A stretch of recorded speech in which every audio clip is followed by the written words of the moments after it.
Hello everyone, my self Bablu Saini. Student, आज हम BSc second year का फर्स्ट पेपर स्टार्ट कर रहे हैं, ऊष्मागतिकी एवं सांख्यिकी भौतिकी। इससे पेपर की फर्स्ट यूनिट का एक टॉपिक है कार्नो इंजन। कार्नो इंजन क्या होता है, उसके द्वारा किया गया कार्य कितना है, उसकी दक्षता कितनी होती है, ये सब अपन इस टॉपिक के अंदर पढ़ने वाले हैं। कार्नो इंजन को बनाने से पहले एक इंजन बनाया गया था जिसका नाम था ऊष्मा इंजन। ऊष्मा इंजन एक ऐसी युक्ति होती है जो ली गई ऊष्मा को यांत्रिक कार्य में बदल दे। ऊष्मा इंजन ही कार्नो इंजन है। केवल कार्नो द्वारा ये इंजन बनाया गया था ताकि इसकी दक्षता अधिक हो। दक्षता का मतलब है ये ऊष्मा का क्षय बहुत कम करे, ऊष्मा का खर्च बहुत कम करे, ताकि अधिकतम ऊष्मा को कार्य में परिवर्तित कर दे। इस उद्देश्य से कार्नो द्वारा ये इंजन बनाया गया, जिसके नाम के आधार पर इसको कार्नो इंजन बोला गया। इस कार्नो इंजन के 4 भाग होते हैं। पहला होता है ऊष्मा स्रोत, दूसरा होता है कार्यकारी पदार्थ एवं यांत्रिक व्यवस्था, तीसरा होता है ऊष्मा सिंक और चौथा होता है स्टैंड। इन चारों भागों को कैसे बने होते हैं ये इनके बारे में पढ़ने वाले हैं। चारों भागों को अलग अलग करके अपन पढ़ते हैं। सबसे पहले अपन ऊष्मा स्रोत के बारे में पढ़ते हैं। ऊष्मा स्रोत होता क्या है। सबसे पहले ऊष्मा स्रोत, ये आपके पास एक ऊष्मा स्रोत है जिसकी 2 दीवारें कुचालक होती हैं जिनसे ऊष्मा का आदान प्रदान नहीं होता। एक जो दीवार होती है वो सुचालक होती है जिससे अपन ऊष्मा का आदान प्रदान कर सकते हैं। यह एक ऊष्मा का भंडार होता है जिसका ताप उच्च रखा जाता है ताकि इससे ऊष्मा लेने पर इसका ताप नियत बना रहे। ऊष्मा स्रोत की जो ऊष्मा धारिता होती है वो अनंत होती है ताकि उससे ऊष्मा लेने पर इसकी ऊष्मा पर कोई फर्क नहीं पड़ता है। नेक्स्ट आता है यांत्रिक व्यवस्था एवं कार्यकारी पदार्थ। यांत्रिक व्यवस्था के रूप में कार्नो इंजन द्वारा ऊष्मा को कार्य में परिवर्तित करने के लिए एक पिस्टन युक्त खोखला सिलेंडर होता है। ये आपके पास एक पिस्टन युक्त खोखला सिलेंडर है। इसमें कार्यकारी पदार्थ के रूप में आदर्श गैस को भरा जाता है। सिलेंडर की दीवारों को पूर्णतः कुचालक रखा जाता है। ये जो दीवारें हैं साइड वाली, इनको कुचालक रखा जाता है तथा इसका जो आधार होता है, जो आधार है उसको अपन सुचालक रखते हैं ताकि यहाँ से उस आदर्श गैस ऊष्मा का आदान प्रदान कर सके। तो ये था यांत्रिक व्यवस्था एवं कार्यकारी पदार्थ। नेक्स्ट आता है हीट सिंक या ऊष्मा सिंक। ऊष्मा सिंक भी एक ऊष्मा का भंडार ही होता है, परंतु इसका जो ताप होता है वो ऊष्मा स्रोत से कम रखा जाता है, जिससे कार्यकारी पदार्थ द्वारा जो अनुपयोगी ऊष्मा है उसको ऊष्मा सिंक में निष्कासित कर दिया जाता है ताकि ताप इसका नियत बना रहे। इसलिए इसके चारों जो दीवारें होती हैं वो कुचालक होती हैं, लेकिन इसका एक दीवार जो होती है वो सुचालक होती है ताकि कार्यकारी पदार्थ द्वारा निष्कासित ऊष्मा इस सिंक को दी जा सके। नेक्स्ट होता है स्टैंड। यह एक पूर्णतः कुचालक पदार्थ होता है जो कि आपको दिख रहा है। इसकी सभी दीवारें कुचालक होती हैं, इससे ऊष्मा का आदान प्रदान नहीं होता। तो यहाँ से अपन ये बोल सकते हैं कि यदि अपन इस पर किसी वस्तु को रखते हैं तो वो न तो ऊष्मा को लेगी न ऊष्मा को देगी, मतलब उस कार्यकारी पदार्थ का रुद्धोष्म प्रसार या संपीड़न किया जा सकता है। तो रुद्धोष्म प्रसार और संपीड़न करने के लिए स्टैंड को यूज में लाया जाता है। फिर पढ़ते हैं वर्किंग प्रोसेस कि कार्नो इंजन की कार्यविधि क्या होती है। इसकी कार्यविधि को समझने के लिए अपन इस कार्नो इंजन को एक निश्चित क्रम में एक निश्चित अवस्था से प्रारंभ करते हुए उत्क्रमणीय प्रक्रमों द्वारा विभिन्न प्रक्रमों या अवस्थाओं से गुजारते हुए वापस प्रारंभिक अवस्था में लाते हैं, जिससे एक इंडेक्स डायग्राम बनता है। जो आपको ये डायग्राम है, दाब और आयतन के बीच में एक ग्राफ बनाया गया है। इसके अंदर एक निश्चित विभिन्न अवस्थाओं से गुजारते हुए पहले गैस ए अवस्था में थी, फिर उसको बी अवस्था में ला गया, बी से सी अवस्था में ला गया, सी से डी अवस्था और डी से वापस फिर ए अवस्था में। मतलब एक निश्चित अवस्था से स्टार्ट करके, ए अवस्था से स्टार्ट करके विभिन्न प्रक्रमों से गुजारते हुए वापस प्रारंभिक अवस्था में लाया गया। इसको अपन कार्नोट चक्र बोलते हैं। इसी कार्नोट चक्र के द्वारा जो कार्य निकलता है वो अपन निकालते हैं। पहला जो अवस्था होती है इसमें सबसे पहली 4 प्रक्रम होते हैं: समतापी प्रक्रम, रुद्धोष्म प्रसार, समतापी संपीड़न और रुद्धोष्म संपीड़न। सबसे पहले अपन पहले वाला जो प्रक्रम है उसको देखते हैं, फर्स्ट प्रोसेस, जिसको अपन आइसोथर्मल एक्सपेंशन बोलते हैं, समतापी प्रसार बोलते हैं। इसके लिए क्या करेंगे, सबसे पहले जो आपके पास सिलेंडर है उसको उष्मा स्रोत पर रख देते हैं। जैसे ही अपन सिलेंडर को उष्मा स्रोत पर रखेंगे तो सिलेंडर के अंदर भरी हुई जो आदर्श गैस है वो उस उष्मा स्रोत से उष्मा को अवशोषित करेगी।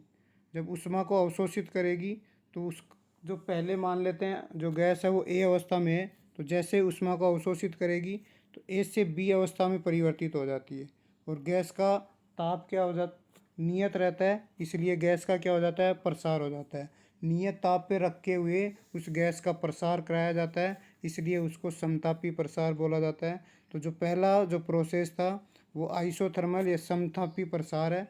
समतापी प्रसार में किया गया कार्य कितना है कि जब गैस ए अवस्था से बी अवस्था में जाती है उसमें गैस का प्रसार होता है, तो उसमें किया गया कार्य कितना होगा।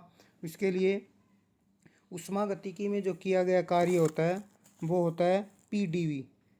यहाँ से पी डी वी, चूँकि गैस ए अवस्था से बी अवस्था में जा रही है, तो ए अवस्था से बी अवस्था में जा रही है, तो मान लेते हैं ए अवस्था में उसका दाब पी ए है, आयतन वी ए है, बी अवस्था में पी बी है, आयतन वी बी है।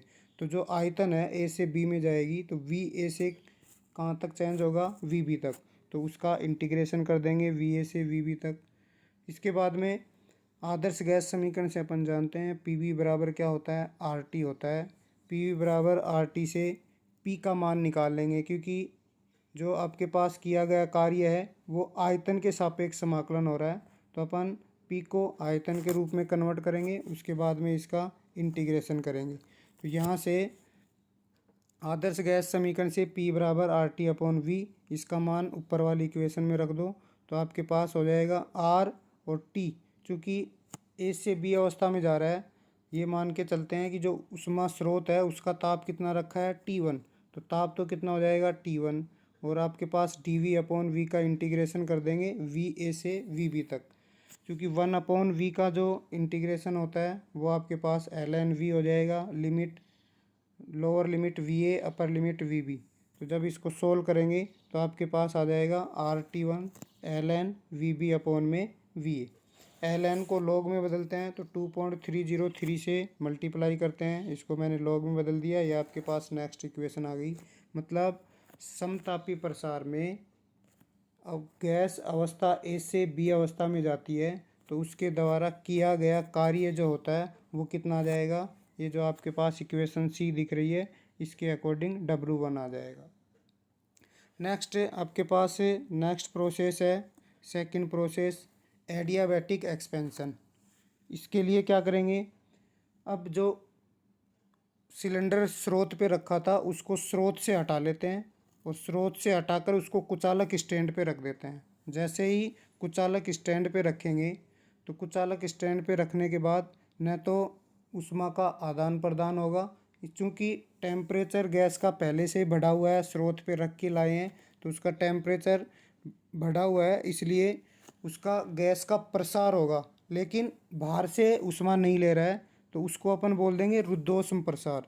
क्योंकि कुचालक स्टैंड पे रख रहे हैं तो द्वितीय प्रोसेस में क्या करेंगे, सिलेंडर को ऊष्मा स्रोत से हटाकर अपन कुचालक स्टैंड पे रख देते हैं, जहाँ पे कार्यकारी पदार्थ मतलब आदर्श गैस का रुद्धोष्म प्रसार होता है। रुद्धोष्म प्रसार में किया गया कार्य वही आपके पास थर्मोडायनेमिक्स में किया गया कार्य होता है पीडीवी। पीडीवी अपने चूँकि अवस्था वीबी से कहाँ पे जा रहे हैं, सी पे, तो वीबी से वीसी आ जाएगा।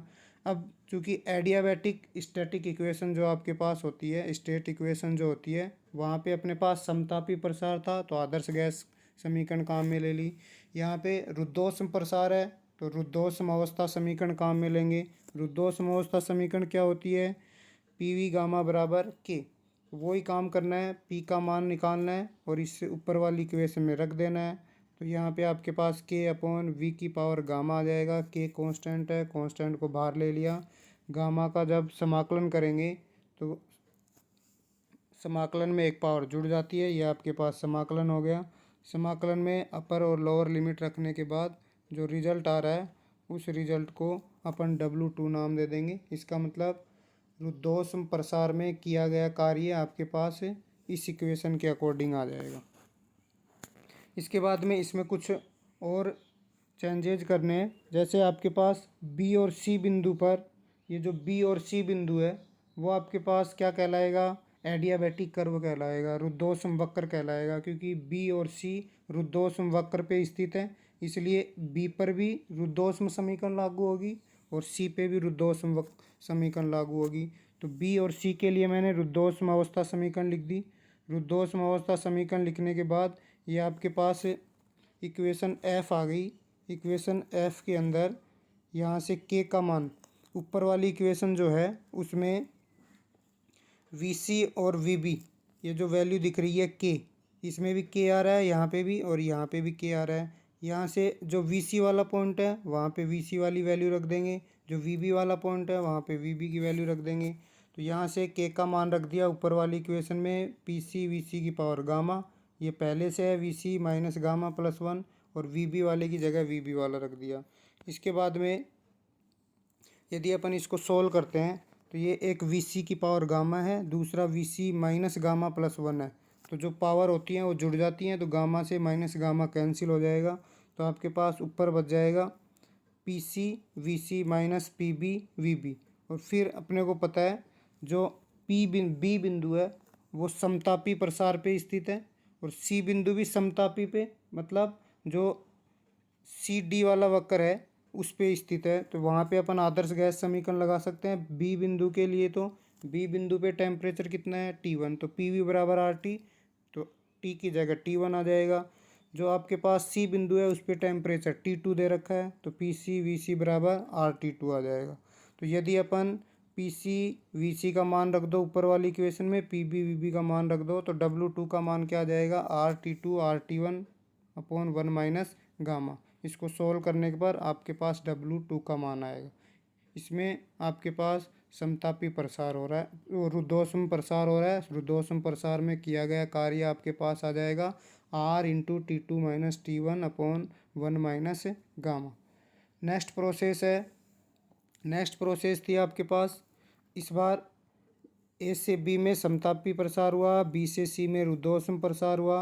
अब क्या करेंगे, जो आपके पास थर्ड वाली प्रोसेस है, थर्ड वाली प्रोसेस को बोलेंगे समतापी संपीड़न। समतापी संपीड़न क्यों बोल रहे हैं, इस बार इस कुचालक स्टैंड से सिलेंडर को हटा के उष्मा सिंक पे रख देते हैं। उष्मा सिंक क्या करेगा, उस आदर्श गैस से उष्मा को अवशोषित करेगा। इसका मतलब आदर्श गैस से उष्मा लेने पर गैस की टेम्परेचर क्या होगा, कम, गैस से उष्मा ली जाएगी। तो गैस पहले जो प्रसार हो रहा था, इस बार गैस से उष्मा लेने पर वो सिकुड़ने लगेगी, और सिकुड़ने लगेगी चूँकि टेम्परेचर जो सिंक का टेम्परेचर है वो नियत रखा गया है T2, इसलिए नियत ताप पे गैस का संपीड़न हो रहा है, मतलब उसको बोल सकते हैं समतापी संपीड़न। तो समतापी संपीड़न थर्ड प्रोसेस है, आइसोथर्मल कंप्रेशन, समतापी संपीड़न। इसमें क्या करेंगे, कुचालक स्टैंड से सिलेंडर को हटाकर उष्मा सिंक पे रखते हैं। उष्मा सिंक आदर्श गैस से उष्मा अवशोषित करेगा, जिससे गैस का क्या होगा, समतापी संपीड़न होगा। वही समतापी संपीड़न में किया गया कार्य निकालेंगे। समतापी संपीड़न में किया गया कार्य निकालने के लिए क्या करेंगे, किया गया कार्य होता है PdV। अपन कौन सी अवस्था से कौन सी अवस्था में जा रहे हैं, सी अवस्था से डी अवस्था में जा रहे हैं। तो यहाँ से यदि अपन लिखना चाहें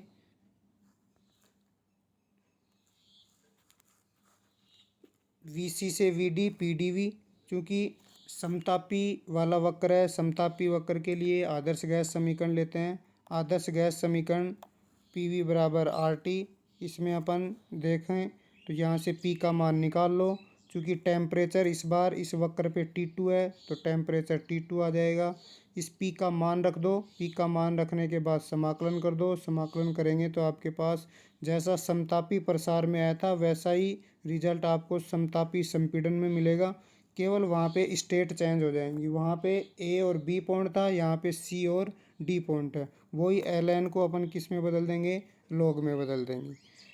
तो ये था आपके पास समतापी संपीड़न में किया गया कार्य। नेक्स्ट आता है फोर्थ प्रोसेस, जिसको अपन रुद्धोष्म संपीड़न बोलते हैं। इस प्रोसेस में क्या करेंगे, सिंक से सिलेंडर को हटा के वापिस कुचालक स्टैंड पे रख देते हैं। जैसे ही कुचालक स्टैंड पे रखेंगे, क्योंकि उष्मा सिंक जो था वो सिलेंडर में जो भरी गैस थी उससे उष्मा ले चुका था, तो जो गैस की उष्मा लेने से वो उसका संपीड़न स्टार्ट था। और उसके बाद में जब अपन कुचालक स्टैंड पे रखेंगे तो भी संपीड़न ही होगा, लेकिन इस बार जो है उष्मा का आदान प्रदान नहीं हो रहा, इसलिए उसको रुद्धोष्म संपीड़न बोलेंगे। तो ये फोर्थ प्रोसेस है। इसमें अपन सिलेंडर को उष्मा सिंक से हटाकर कुचालक स्टैंड पे रख देते हैं, जिससे उष्मा संपीड़न द्वारा कार्यकारी पदार्थ डी से अवस्था वापस किस में आ जाएगा, ए अवस्था में।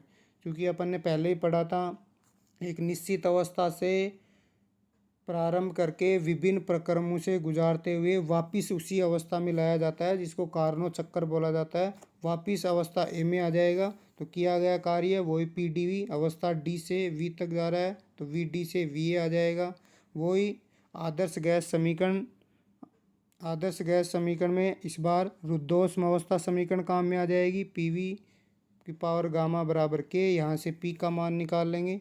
पी का मान ऊपर वाली इक्वेशन में रखेंगे तो आपके पास इसका इंटीग्रेशन करने के बाद जो रिजल्ट आएगा, वो जो आपके पास रुद्धोष्म प्रसार में जो काम था वही इसी में रुद्धोष्म संपीड़न में करना है। उसमें आपके पास बी और सी पॉइंट थे। जो रुद्धोष्म प्रसार वाला जो वक्र था बी सी, उसमें बी और सी बिंदु पे अपन ने आदर्श गैस समीकरण लगाई। इस बार रुद्धोष्म संपीड़न वाला वक्र कौन सा है, डी से ए। तो डी और ए पर अपन क्या लगा देंगे, आदर्श गैस समीकरण लगा देंगे। यहाँ से आपके पास आदर्श गैस समीकरण लग जाएगी। ये आदर्श गैस समीकरण लगा दिया और वही काम करना है, के का मान रखना है। जो ए वाला पॉइंट है उस वहाँ पे ए वाली वैल्यू रख दो, बी वाला पॉइंट है वहाँ पे बी वाली वैल्यू रख दो। उसको सोल्व कर लो, पावर कट जाएंगी। कटने के बाद P A V A P D V D आएगा। फिर आदर्श गैस समीकरण से अपन मान रखेंगे तो आपके पास रिजल्ट आ जाएगा इक्वेशन नंबर के। ये किया गया कार्य रुद्धोष्म संपीड़न में है। अपने को कार्नो इंजन द्वारा कुल कार्य निकालना है। कुल कार्य निकालने के लिए चारों प्रक्रमों में जो किया गया कार्य है उन सभी को ऐड कर देंगे। रुद्धोष्म सबसे पहले समतापी प्रसार में किया गया कार्य, उसके बाद में रुद्धोष्म प्रसार में किया गया कार्य, थर्ड है समतापी संपीड़न में किया गया कार्य, और फोर्थ है रुद्धोष्म संपीड़न में किया गया कार्य। जब चारों कार्यों को जोड़ेंगे तो कार्नो इंजन का कुल कार्य आ जाएगा। जोड़ने पर, क्योंकि जो रुद्धोष्म प्रसार और संपीड़न वाले वर्क हैं वो केवल उनमें माइनस का फ़र्क है, जब जोड़ेंगे तो वो एक दूसरे से कैंसिल आउट हो जाएंगे। थर्ड और सेकंड और थर्ड टर्म आपके पास कैंसिल हो गई। नेक्स्ट जो बच गया वो डब्लू बराबर बच गया ये वाली वैल्यू, इक्वेशन नंबर एन। यहाँ से यदि अपन इसको सोल्व करें तो एक वैल्यू, क्योंकि इसको सोल्व करने के लिए अब अपन नेक्स्ट जो प्रूव करेंगे वो करेंगे कि जो वी ए और V B upon V A किसके बराबर होता है, V C upon V D के। इसको प्रूव करने के लिए अपन क्या करेंगे, जो आपके पास वक्र है समतापी वक्र है, एक तो आपके पास कौन सा था ए बी और एक आपके पास था सी डी, ये समतापी वक्र है।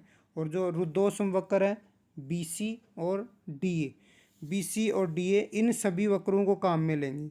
जैसे आपके पास ये दे रखा है, यदि अपन इस वक्र को काम में लें, बी वाले वक्र को काम में लें, बी वाले वक्र में यहाँ पे देखो